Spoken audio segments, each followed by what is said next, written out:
Selamat siang, saya bacakan sebuah puisi saya. Wahai langit jiwaku, izinkan aku terus berjalan.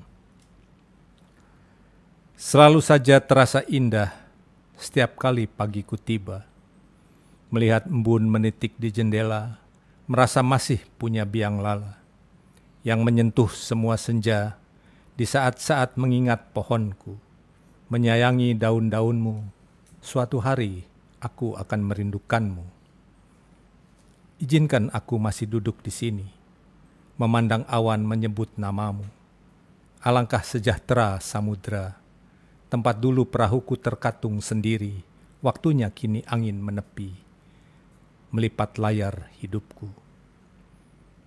Andai hidup bisa terus kubasuh, aku masih rindu berjalan, memasuki ruang-ruang sunyimu, mengenang lagi semua danau, semua telaga, teluk dan rimba, rangkaian kembang rinduku, dulu ku kalungkan di matamu. Terima kasih. Waduh. Satu judul puisi apa tadi judulnya Dok? Ini Dok? Hah? Judulnya tadi Dok? Wahai langit jiwaku, izinkan aku terus berjalan. Sedap ya. Ini diambil dari buku Dr. Hendrawan Nadesul berjudul Forget Me Not. Ya. Jangan All lupakan is About aku. Love. Ya, dari kumpulan puisi Dr. Hendrawan Nadesul ya. Izinkan aku duduk di sini, memandang langit, mengalungkan rangkaian bunga, memanggil. Oh, itu si mabok. Aduh ya. Tadi dengerin puisi itu saya jadi nggak semangat nerusin talkshow. Oh ya udah mau pengen bawa pulang Udah aja. mau pulang aja. mau membacakan di depan istri gitu. Siap buat bekal ya. Nanti kita putar lagi rekamannya dulu. Baik ini. Nah ini hari ini ada satu topik juga yang menarik ya Bapak Ibu Saudara sekalian. Ini Bung ya. Satu bahasan yang menjadi pertanyaan besar kita semua Bung. Topik yang akan menampar wajah Anda. Bolak-balik, Bung. Ini juga kita ambil dari inspirasinya dari buku tulisan Dr. Hendrawan Nadesul yaitu Rahasia Sehat Sampai Usia Senja di halaman 17. Wah. Berapakah modal sehat Anda? Dan kita rubah menjadi rupiah. Berapa rupiah modal sehat Anda? Bung Made berapa Bung modalnya? Udah tertampar langsung nih. Belum kepikiran Bung. Gak punya modal. Gak punya modal. Parah ini. Parah Dok ini Dok. Ini Dari parah tadi ini. saya bilang itu saya agak ini untuk nerusin ini. Ya minder. Mending lanjutin puisi aja lah ya. Oke, berapa rupiah? Nah ini menarik juga di headline-nya tulisan Dr. Hendrawan ini ya. Di sini dokter bilang nih, katanya dokter ini selalu senang kalau ada yang bilang sehat itu mahal Bung. Ya Dok ya. Padahal buku dokter yang laris itu bertujuk sehat itu murah. Ya. Nah, ini dia ya. Ya. Jadi ini tentunya ini adalah satu apa ya fenomena yang juga terjadi di masyarakat kita Bung. Ya. Jadi orang tuh masih beranggapan sehat tuh kan harus mahal ya, duitnya harus ada anggaran ya, makannya juga harus terjaga, macam-macam olahraga segala macam. Nah kalau Bung Pande, aku mau tanya Bung, di persepsi Bung Pande apa Bung? Sehat itu kok sebenarnya mahal apa atau murah Bung? Mahal Ya. Iya. Kenapa Bung harus ada? Karena sehat itu selalu menjadi kata yang kita inginkan saat kita sakit. Ya. Taunya mahal ya. Dan itu untuk mewujudkan itu mahal. Mahal ya. Makanya di persepsi kita itu sehat itu mahal karena kita menganggap bahwa sehat itu ketika kita habis sakit. Iya. Nah ini sayang ya Bung, ketika saya tanya ke Bung Pande berapakah modal sehat Bung Nah, Anda juga bingung ya. Bingung, baru sadar. Oh iya ya. Bahkan gak ada modal ini. Minus. Gimana nih? Aduh dokter. Gimana Dok ini Dok? Berapa Dok modal sehat kita sebenarnya nih dokter? Begini, yang saya maksudkan modal sehat itu, semua cucu Adam siapapun kita, itu begitu kita lahir, kita diberikan modal 100%. Modal untuk sehat kita 100%. Semua sama ya, 100%. Adil berarti. Adil, 100%. Gratis itu modal. Artinya apa? Tubuh kita dilahirkan dengan normal, semua berfungsi baik, kecuali mereka yang mewarisi penyakit keturunan. Nah berarti modalnya tidak 100% itu, udah berkurang. Karena dia punya bibit kanker, bibit penyakit kencing manis, bibit hipertensi dan sebagainya. Nah beruntung kalau kita tidak mewarisi penyakit apapun. Jadi modal kita sejak lahir itu 100%. Nah, yang jadi persoalan bagaimana sejak kita lahir sampai kita tua, modal itu tidak berkurang.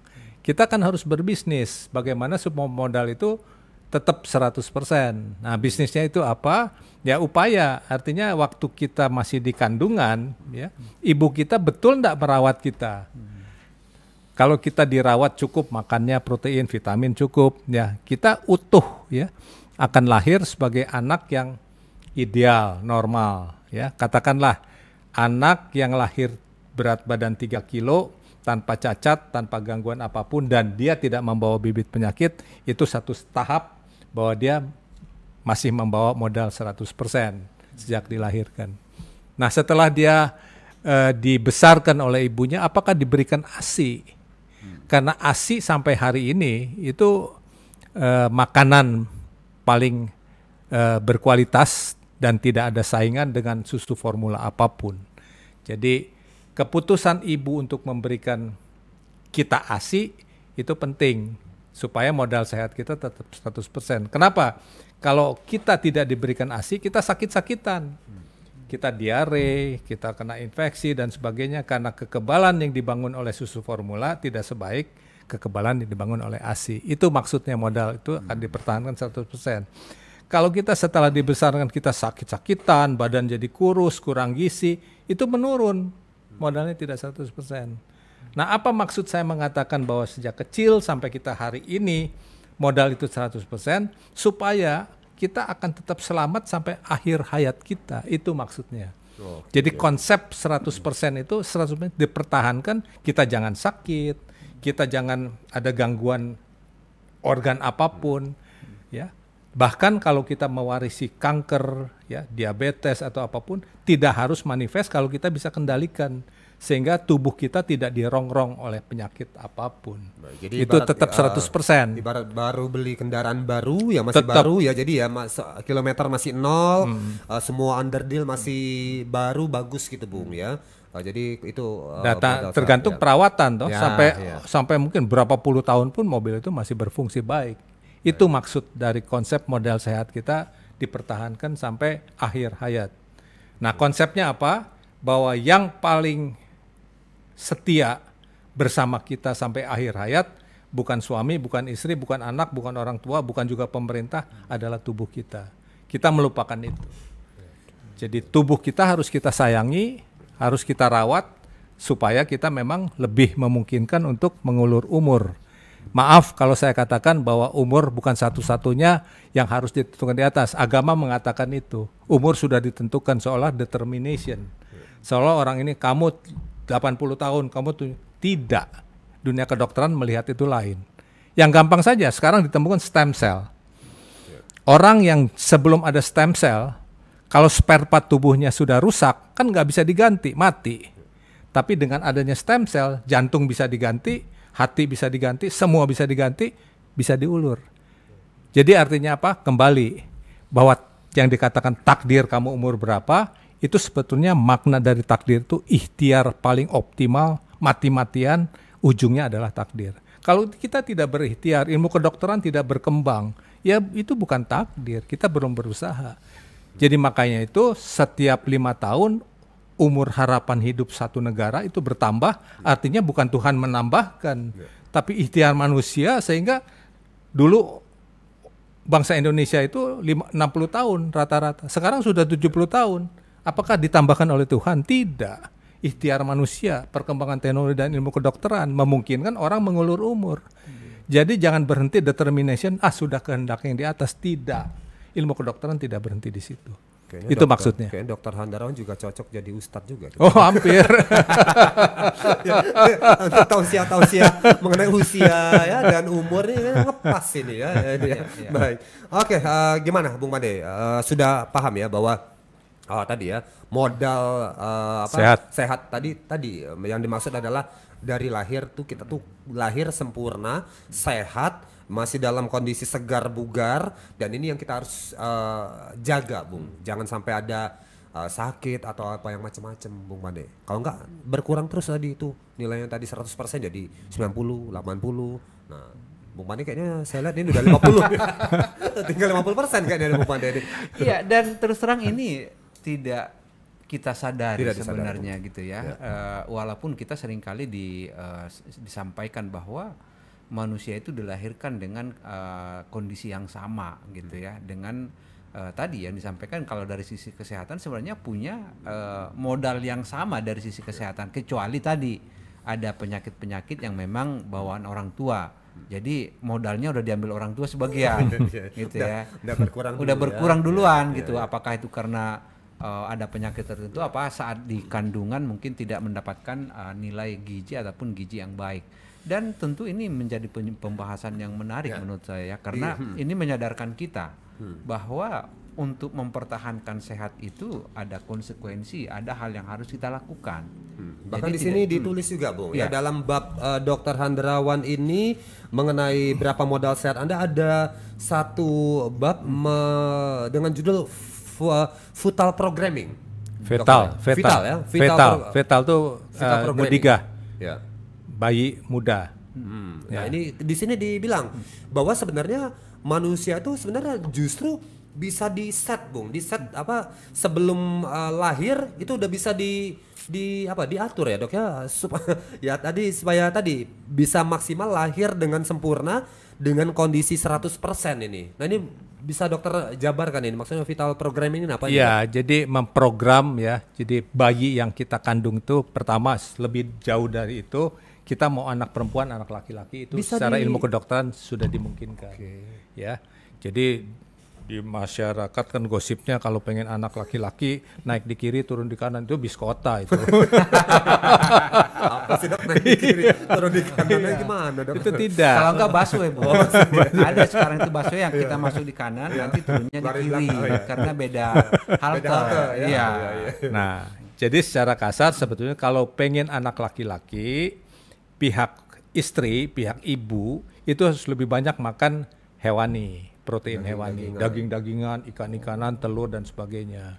Nah, kedua, lakukan hubungan itu sedekat-dekatnya dengan masa subur, hari subur. Hari subur itu bisa dihitung 14 hari sebelum haid yang akan datang. Wanita bisa menghitung haid yang akan datang kalau dia tahu siklusnya, daurnya. Umumnya wanita itu berdaur 28 hari. Kalau sekarang dia haid, ini tanggal 25 tambah 28 ya, kira-kira tanggal 22. 22 bulan depan dia haid.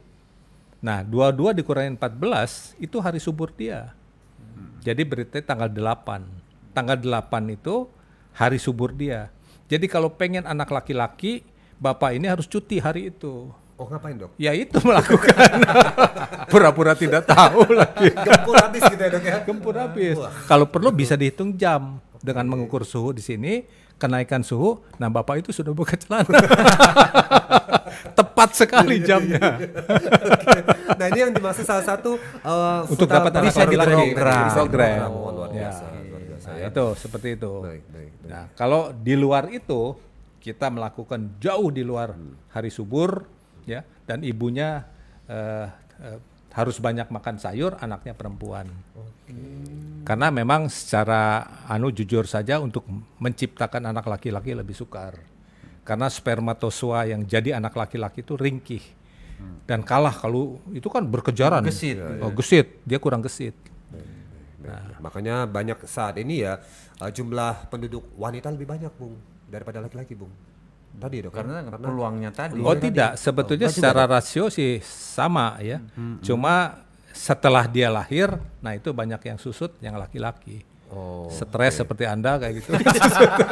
Mikirin topik dokter, denger puisi kemarin dokter. kan kemarin kita udah bahas, Bung. Iya, Bung. Jadi lelaki itu berat. Itu tadi ya. Memang berat, Bung. Duluan. Oke, sebelum dilanjut lagi, Bung ya. Ini kita kasih jamu tetes, kita mau lewat dulu. Oke. Ini dok. Peliharalah kesehatan tubuh Anda dengan M-King. M-King adalah ramuan herbal ekstrak yang setiap tetesnya mengandung campuran herbal dan bermanfaat untuk membantu memelihara kesehatan tubuh. M-King terbuat dari bahan herbal berkualitas, daun kelor, rimpang temulawak, bunga rosella, dan buah mengkudu. Minum M-King 3 kali sehari 15 tetes. dikonsumsi dengan mencampur 200 ml air putih. M-King, rajanya jamu tetes Indonesia.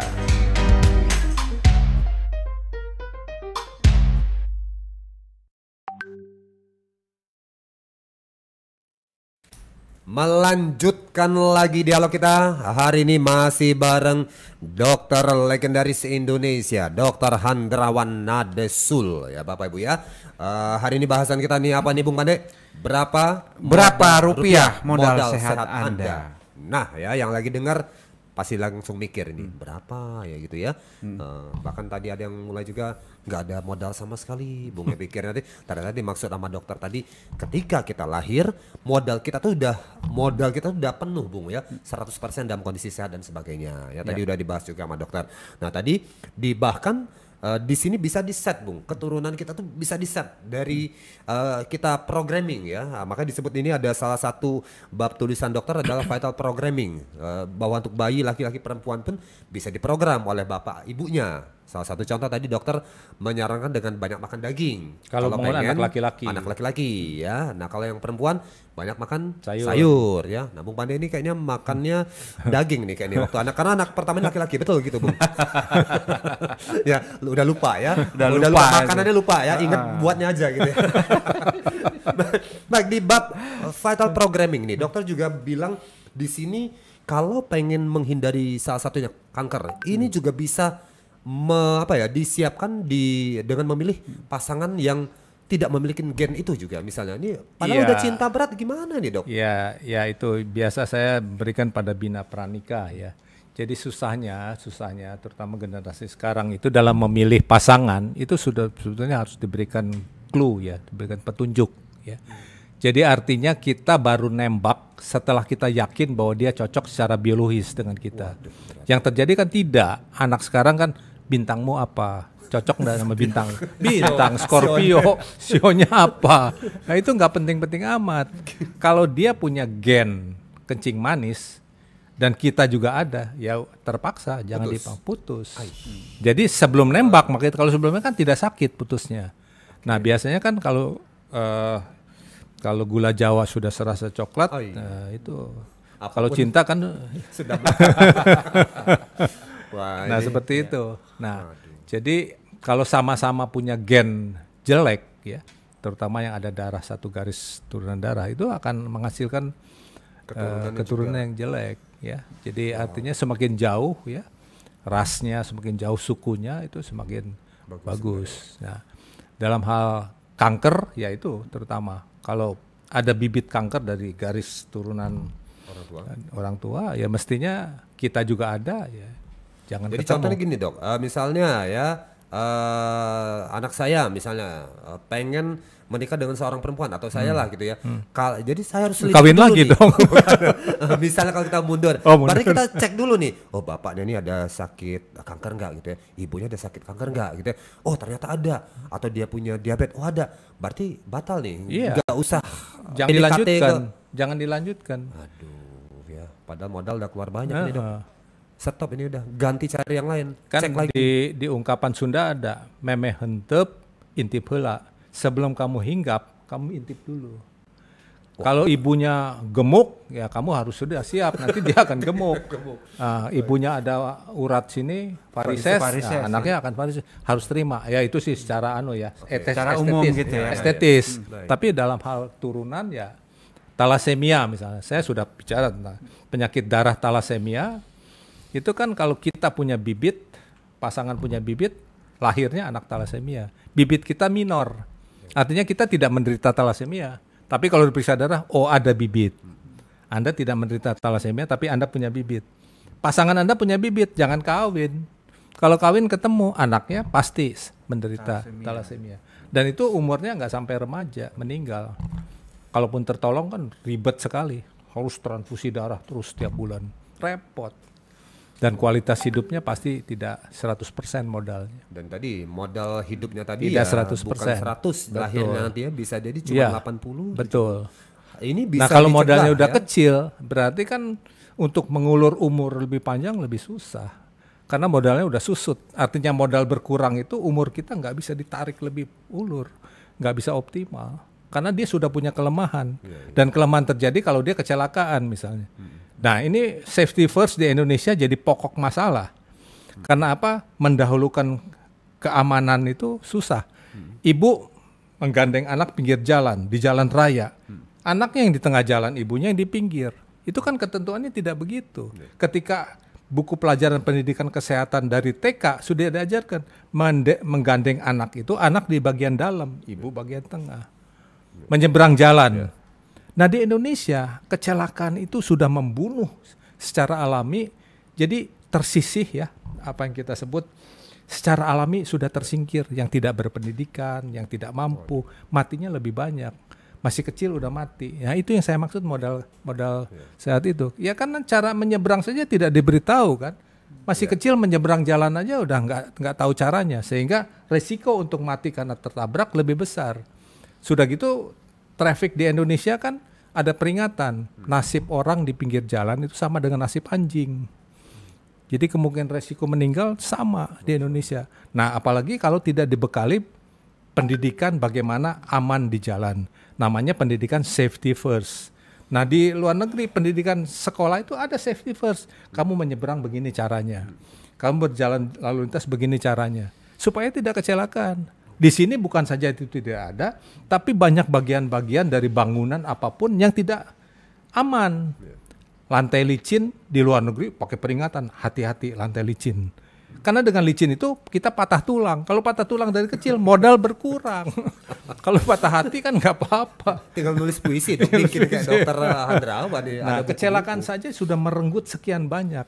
Jadi artinya apa? Secara alami orang yang lemah, orang yang susah, orang yang tidak mampu tersingkir, meninggal dengan sendirinya. Karena ketidaktahuan kan, kasihan mereka. Nah kecelakaan saja sudah banyak toh. Misalnya ada undang-undangan bikin bangunan, setahu saya di Jerman, kalau kita bangun rumah, ada pihak pemerintah yang mengawasi. Ini untuk siapa? Untuk orang tua harus bikin safe. Lantai harus bagaimana, ada pegangan di setiap jalan. Itu diperhatikan, di sini kan tidak. Jadi orang meninggal gara-gara tidak aman, struktur konstruksi bangunan, itu besar di Indonesia. Belum di jalan raya, di tempat umum. Hanya gara-gara kecelakaan. Nah itu accident. Kayaknya Bung Pandi ke depan anak-anak kita harus memilih pasangan dari yang pendidikan dokter lah minimal, Bung.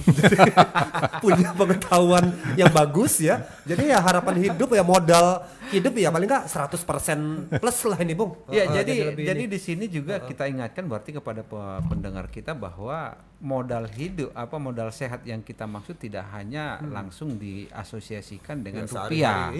Tidak langsung diukur dengan sekian rupiah, karena tadi ada hal-hal yang rasanya juga menjadi hal yang sangat sangat penting yang tentu tidak bisa kita rupiahkan. Bagaimana tadi pengetahuan-pengetahuan dasar yang sebenarnya juga mempengaruhi modal sehat kita. Salah nyebrang keserempet bajai meninggal. Atau kalau itu cacat. Kalau cacat berarti kan modalnya sudah runtuh itu.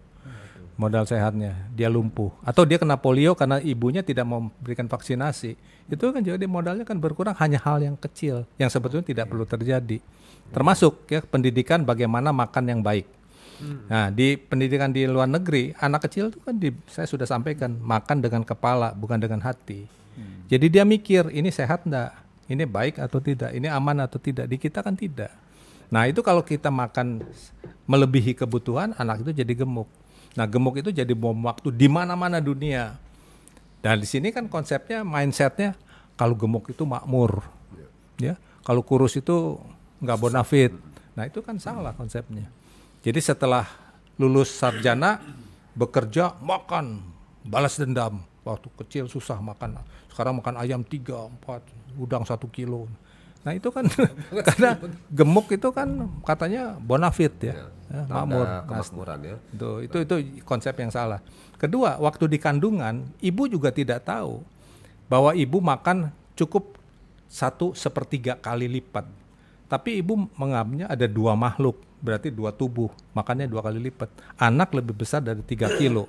Kalau anak lebih besar dari 3 kilo, lahirnya susah. Kalau lahir susah, dia cerdas. Dari ayah ibu cerdas, tapi karena lahir susah, IQ-nya turun. Karena dia tertahan di dasar panggul misalnya. Kekurangan oksigen, otaknya dia berkurang, borderline. Jadi IQ-nya di bawah 100. Gara-gara itu kan, karena gara-gara kebesaran anaknya. Nah, edukasi memberitahu ibu kandungan sampai usia tua tidak lebih dari 3 kilo. Itu yang paling ideal. Tapi karena ibu ini banyak makan, anak itu terlalu besar, jadi merugikan. Jadi nasib anak di tangan orang tua. Nah, selama orang tua itu tidak punya pengetahuan dan wawasan hamil harus berapa kilo, ya nasib anak ditentukan oleh orang tuanya. Dan modal tidak 100% lagi. Tidak 100%, gara-gara orang tua tidak tahu. Kembali lagi edukasi. Oke, baik. Gimana Bung Made? Anda melihat fakta-fakta ini lagi-lagi hal-hal simpel, ya cuman ya kayaknya memang kurang ya di masyarakat kita nih Bung, pengetahuan seperti ini yang dampaknya besar terhadap modal kesehatan, modal kehidupan kita. Pengetahuan umum yang sifatnya sebenarnya sangat prinsip buat kita tadi sangat-sangat minim kita dapatkan. Tadi tidak sedikit orang tua misalnya ibu yang sedang mengandung gitu ya, yang barangkali nggak mengerti kenapa harus berat bayi itu sekian gitu ya. Ternyata tadi penjelasan dari Dr. Hendrawan tadi begitu simpel dan memang sangat menentukan kalau kita berbicara masalah modal sehat gitu ya. Hanya karena misalnya berat badan yang lebih, kesusahan untuk melahirkan ternyata berdampak pada si anak. Kualitas anaknya tadi akhirnya menurun gitu. Padahal ya ini sering kadang-kadang kan bapaknya marahin anaknya ya kan kalau pas nilainya jelek. Kamu nih, bapak kamu kan pinter. Mama kamu kan juga cerdas. Kok kamu ngerjain gininya nggak bisa, nggak ngerti. Ya tadi kurang oksigen waktu hamil tadi. Ternyata waktu ibunya hamil yang ngasih makan banyak bapaknya. Bapaknya yang salah.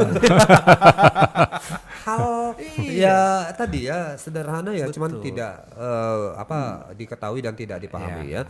Baik, ini masih ada lagi ya. Ini banyak sekali yang nanti akan kita bahas mengenai berapa rupiah modal kita untuk sehat ini tadi ya. Nah, sebelum ini tadi dokter tadi menyampaikan kan banyak hal sepele yang tidak diketahui masyarakat malah membuat modal hidup ini jadi berkurang. Pertanyaan saya nih, apakah ini karena peran edukasi yang kurang atau memang masyarakat kita memang tidak mau tahu, Dok? Ya, karena wawasan itu kurang karena pendidikan kesehatan sekolah.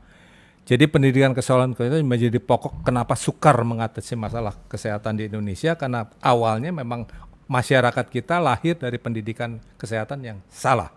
Bukan saja kurang, tapi salah. Kembali lagi, menciptakan perilaku sehat itu lebih gampang daripada mengubah. Karena pendidikan kesehatan tidak menciptakan perilaku sehat, maka sukar untuk mengubah, terlanjur salah. Kalau saja diberitahu anak-anak dari kecil makan dengan kepala, dia akan sehat. Dia tidak akan gemuk, bahwa gemuk itu bom waktu untuk banyak penyakit. Karena gemuk itu menjadi pandemi di mana-mana dunia, dan itu sumber stroke, sakit jantung, kanker, itu karena gemuk. Dan ini berarti karena edukasi. Sekolah edukasi. Berarti pendidikan kesehatan seperti ini harus dimulai dari sekolah juga. Radio ini penting, berarti belum terlambat untuk mengubah. Baik, insya Allah ya, biar masyarakat bisa lebih paham lagi ya. Baik, nanti kita akan bahas lagi Bung Made juga Dr. Hendrawan ya mengenai topik ini tentunya pada bagian kedua ya. Kita akan kembali lagi tentunya di sesi keduanya. Dan pantau terus Bapak Ibu dialog ini bersama Dr. Hendrawan Nadesul. Kita akan jumpa lagi di bagian kedua dalam topik berapa rupiah modal sehat Anda.